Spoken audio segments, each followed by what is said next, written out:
GWM today launches its new C-segment SUV. Say hello to the Haval H6 HEV, a C-segment SUV going up against the Honda CR-V and Proton X70 while offering more power, more torque and greater fuel efficiency.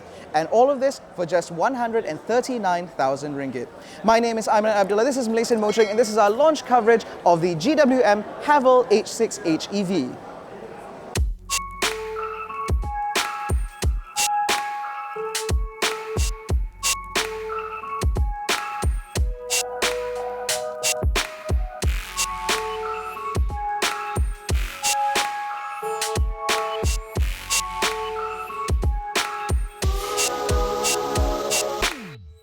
Now, while the Haval H6 is certainly an exciting entrant into the segment, what's most exciting is what's actually going on underneath the bonnet.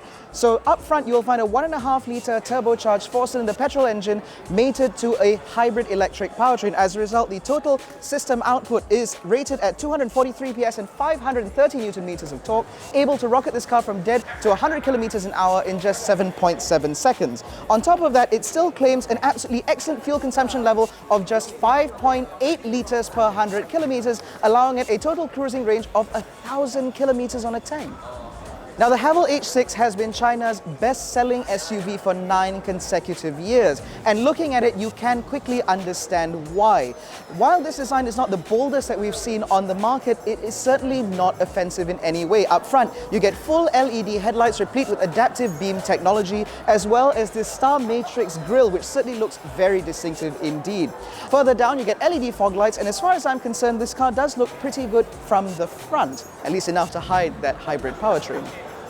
As we move further down the side, you'll find a set of 19-inch alloy wheels wrapped in hand-cooked rubber, which should be enough given this car's performance. They're also done up in gloss black in order to make this car look even more distinctive. Now, the Haval H6 has the longest wheelbase in the class, which not only translates to greater stability on the road, but also improved legroom, as we'll see a little bit later. The rear end of the Haval H6 is also quite distinctive with its full-width LED light bar and very distinctive branding. Now, despite this being a hybrid, there is no compromise in terms of boot space, with 560 litres available behind the tailgate, expandable to well over 1,000 litres if you fold the rear seats. The interior of the Haval H6 also punches above its weight. Despite that price point, the material quality chosen in here is very, very good, with lots of soft touch materials, lots of stitching, and this lovely dual tone interior with white accents, as well as this rose gold striping around the place, which certainly helps to break up the monotony of this interior. Now, as I mentioned earlier, the Haval H6 benefits from the longest wheelbase in the C segment, and as a result, this interior feels also very bright and airy, aided, of course, by the standard fit panoramic sunroof. Up ahead of me, we'll find a 12.5-inch center infotainment display replete with Apple CarPlay and Android Auto, albeit wired. And up ahead of me is a 10.25-inch digital instrument cluster, which should provide all the relevant information that you need pretty well. If you'd like to learn more about how this cluster works, you can check out our preview drive of the Haval H6. Beyond that sits a heads-up display, which again displays all the information that you need, and I do think that all these three displays work very well to ensure that drivers get all the information that they need in the easiest manner possible. As we move further down, we get a wireless charger here, a couple of cup holders, a rotary gear selector, as well as a relatively large center console bin, albeit one without air conditioning. That said, these two power seats up front with lumbar support for the driver and Boss switch for the passenger also come with ventilation, which is certainly something that we'll need in our market. Now, with the front seat set up in my driving position, about 170 centimeters, as you can see, I have acres of knee room and a pretty good amount of headroom, again, despite that panoramic sunroof.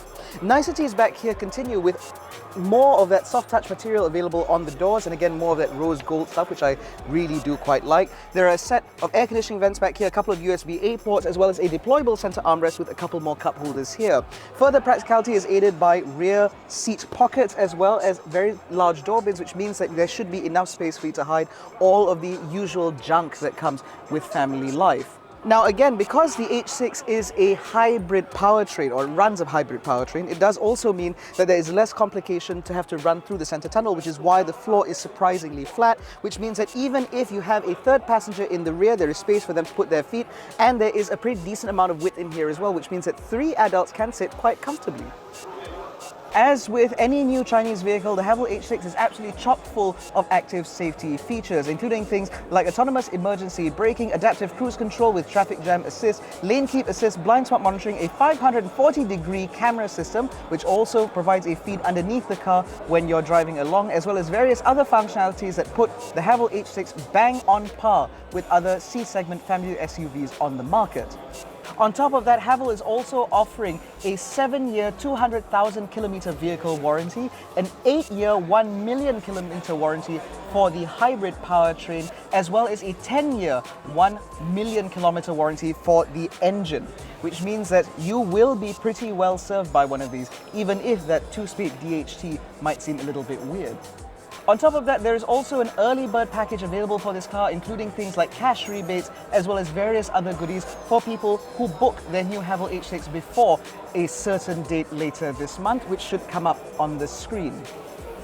Let us know what you think about the new Haval H6 in the comment section below. We certainly believe that this car represents excellent value, regardless of whether or not you're looking for a hybrid powertrain or you just want a C-segment SUV. We're certainly excited to take this car out on the road now that we know a little bit more, but of course, if you'd like to learn about our first impressions of this car, we've already done a preview drive, and you can check that out up here or at the end of the video.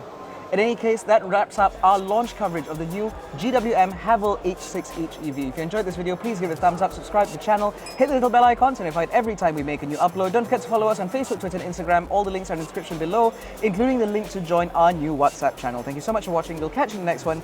Take care and stay safe.